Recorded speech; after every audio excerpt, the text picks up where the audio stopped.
દબાણો દૂર કરવા જરૂરી હતા, આ ઈરાદાઓને ધ્વસ્ત કરવા જરૂરી હતા, આ બાંગ્લાદેશીઓને ભોંય ભેગા કરવા જરૂરી હતા અને એટલા જ માટે આખું આ ઓપરેશન શરૂ કરવામાં આવ્યું છે।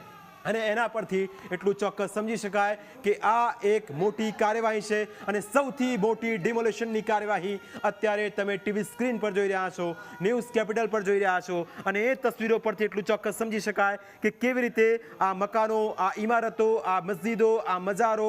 આ તમામ જેટલા પણ ગેરકાયદે બાંધકામો હતા તેને તૈયાર કરવામાં આવ્યા હતા અને એના પરથી એટલું સમજી શકાય કે આ અહીં ઈરાદાઓને ધ્વસ્ત કરવાનું આ સૌથી મોટું એક ઓપરેશન છે। આ બદ ઈરાદાઓ સામે તેને જમીનદોસ્ત કરવાનું આ સૌથી મોટું ઓપરેશન છે અને આ ઓપરેશનની સૌથી પહેલી તસવીરો તમે જોઈ રહ્યા છો ન્યૂઝ કેપિટલ ગુજરાત પર। વહેલી સવારથી સતત અમે આપના સુધી પહોંચાડી રહ્યા છે આખું એક ઓપરેશન કે જેને પાર પાડવાનું જરૂરી હતું અને સૌથી પહેલા અહેવાલ પણ અમે આપને બતાવ્યો હતો કે કેવી રીતે આ તમામ ઈરાદાઓને ધ્વસ્ત કરવા જરૂરી છે અને એ જ પરથી એટલું ચોક્કસ સમજી શકાય કે હજુ આ શરૂઆત છે। આગામી દિવસોમાં આખું ચંડોળા તળાવ એ હકીકતમાં જે તળાવ હતું એ જ પ્રકારનું તળાવ આપણને જોવા મળશે। સોનલબેન, તસવીરો ખૂબ જ મહત્વપૂર્ણ અને એ પરથી એટલું ચોક્કસ સમજી શકાય કે જે પ્રોસેસ અત્યારે થઈ રહી છે, જે કાયદામાં રહીને ફાયદામાં રહેવાની વાત હતી એ તસવીરો અને મકાનોની અંદરથી જે બધી જ અત્યારે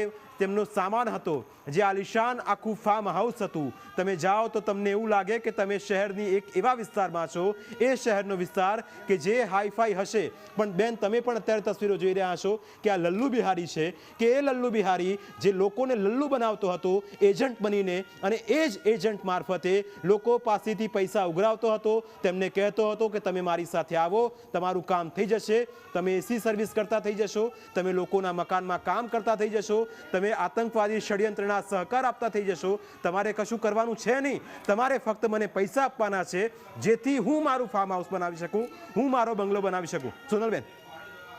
100% ચિરાગ, અગર જોવા જઈએ તો આ રેકેટ કેટલા વખતથી ચાલતું હતું ને ક્યાંક ને ક્યાંક આપણા લોકો પણ, આપણા જે ઇન્ડિયન લોકો છે એ પણ ઇન્વોલ્વ હતા ત્યારે જ આટલા મોટા પ્રમાણમાં વિચાર તો કરો, આટલી મોટી જગ્યા, એક આખા તળાવની અંદર અગર આટલા લોકો રહેશે ને બિંદાસ આપણે પણ ત્યાંથી સફર કરીએ છીએ, શું હતું, કેટલી નેગ્લિજન્સી હતી એ જોવાની વાત છે। અને આ જે વ્યક્તિ છે, વિચાર કરો, એને ગાર્ડન બનાવ્યો છે, એની બેકોફ, એના કેટલા કોન્ટેક્ટ હશે, એ કેટલા લોકો જોડે બેસતો ઉઠતો હશે કે બેખોફ રીતે આટલું ઘોડાઓ રાખ્યા છે એને, એના ઘરમાં તમે જો આલિશાન, જાણે કોઈ આપણે સેટેલાઇટ ની અંદર અથવા તો કોઈ મોટું આપણે એવું કહીએ કે રાંચેડાની અંદર ફાર્મ હાઉસ હોય એવું તેનું ફાર્મ હાઉસ છે। હું અત્યારે ત્યાંની તમારા ટીવી સ્ક્રીન ઉપર જોઈ રહી છું, આટલું બધું બનાવતો હતો તો શું લોકલ પોલિટિકલ લોકોના આંખો ફૂટી ગઈ હતી? એ લોકોને ખબર નથી, એ લોકોને દેખાતું નતું। આપણી ફરજ આવે છે કે આપણી આજુબાજુમાં કોણ વ્યક્તિ રહે છે એ ઇલીગલી છે એને કાઢવાનું। અગર તમે ખરેખર જો દેશપ્રેમી હોય તો તમારે આ વાતની જાણ તમારે ગવર્મેન્ટને કરવી જોઈએ, આવો એક કાયદો પણ લાવવો જોઈએ, એ ખૂબ જ જરૂરી છે। આટલા વખતથી આપણા ત્યાં આપણી જમીનમાં અત્યારે આપણી પાસે એક આરોપી અત્યારે જેલમાં છે, હું નામ નથી દેતી, જેને ઇલીગલી લોકોને અમેરિકા મોકલ્યા હતા અને એની સાથે 7 લોકો જો જેલમાં છે તો આ વ્યક્તિને આપણે સકંજો કસવો જોઈએ અને આને અત્યારે તાત્કાલિક રીતે એને અંદર પૂરી દેવો જોઈએ અને એને આજીવન કારાવાસ કરતા કડકમાં કડક સજા આપવી જોઈએ કે જેને આપણા દેશની, આપણી ભારત માની ઉપર આવા ખોટા ઇલીગલી લોકો લાવી અને એન્ક્રોચમેન્ટ કર્યું છે, જેને ખાસ કરીને એન્વાયરમેન્ટને નુકસાન કર્યું છે, જે પાણીનું તળાવ હતું,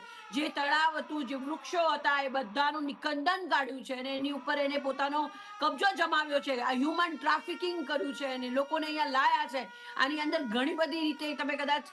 જોશો તો આ લોકો જેટલા ડ્રગ્સ, ગાંજા, દારૂ, ઇવન ઇલેક્શનમાં જે વ્યક્તિ આપણો ભારત દેશનો નાગરિક નથી એને ઇલેક્શનમાં વોટ કેવી રીતે આપી શકાય, આ ડિમોલેશનની સાથે સાથે આ લોકોના પગમાં એક સેન્સર મારી દેવા જોઈએ અત્યારે એક ટીમે કે એ લોકો ક્યાં જાય છે, કેવી રીતે આયા, શું આયા, સામાન લઈને એમને નીકળવા દેવા જોઈએ નહીં। એમની નેશનાલિટી ચેક કરવી ખૂબ જરૂરી છે અને સાથે સાથે એ પણ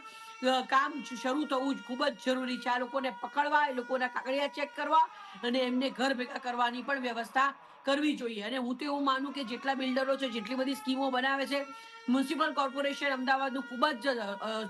કહેવાય ને કે એકદમ મજબૂત છે, છતાં પણ જેટલા બિલ્ડરો છે બધા જ જેસીબી મોકલા, 2 કલાકની અંદર આ કચરો સાફ થઈ જવો જોઈએ। આ ગુજરાતનો નાગરિક ઈચ્છતો તો જે દાદાએ કરી બતાવ્યું છે, અને હવે તમારી આજુબાજુના જે પણ લોકો આવે છે એમની ઉપર ધ્યાન રાખો. લોકલ પોલિટિકલ લોકો જે બી હોય, સત્તાધારી, ઓપોઝિટ, એ પોતાના દેશથી પહેલા કોઈ આવતું નથી. લોકો વાતો કરી રહ્યા છે, એમને અલગ ઘર આપો. કોઈ ઘર ના મળે, કોઈ ઘર ના મળે. મારી ભારતની